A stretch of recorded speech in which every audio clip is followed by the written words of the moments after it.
ತಯಾರಿ ತುಂಬ ಚೆನ್ನಾಗಿ ಹೌದು, ಚೆನ್ನಾಗಿ ನಡೀತಾ ಇದೆ. ನಾಳೆ ನಾಡಿದ್ದು 100 ವರ್ಷದ ಇತಿಹಾಸವನ್ನು ಮರುಕಳಿಸಲಿಕ್ಕೆ ಗಾಂಧಿ ಭಾರತ ಕಾರ್ಯಕ್ರಮವನ್ನು ಬಹಳ ಅದ್ಧೂರಿಯಾಗಿ ಮಾಡ್ತಾ ಇದ್ದೀವಿ. ಓಕೆ,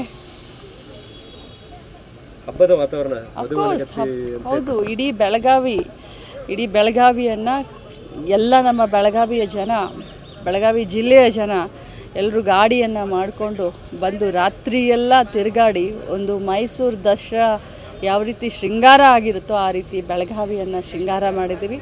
100 ವರ್ಷ ಆಯಿತು ಗಾಂಧೀಜಿಯವರು ಇಲ್ಲಿ ಬಂದು ಅಧ್ಯಕ್ಷತೆಯನ್ನು ವಹಿಸ್ಕೊಂಡು ಸ್ವತಂತ್ರದ ಕಹಳೆಯನ್ನು ಈ ಭಾಗದಲ್ಲಿ ಊದಿ ಸ್ವತಂತ್ರದ ಕಿಚ್ಚನ್ನು ಹಚ್ಚಿ ಹೋಗಿದ್ರು. ಸೊ ಆ ಒಂದು ಸಭೆ ನೆನಪಿಗೆ ಈ ಕಾರ್ಯಕ್ರಮವನ್ನು ಮಾಡ್ತೇವೆ. ಮೇಡಮ್, ಈಗ ಬೆಂಗಳೂರಲ್ಲಿ ಮುನಿರತ್ನ ಅವರ ಮೇಲೆ ಮೊಟ್ಟೆ ಎಸೆದು ಕಲ್ಲು ತೂರಾಟ ಆಗಿದೆ.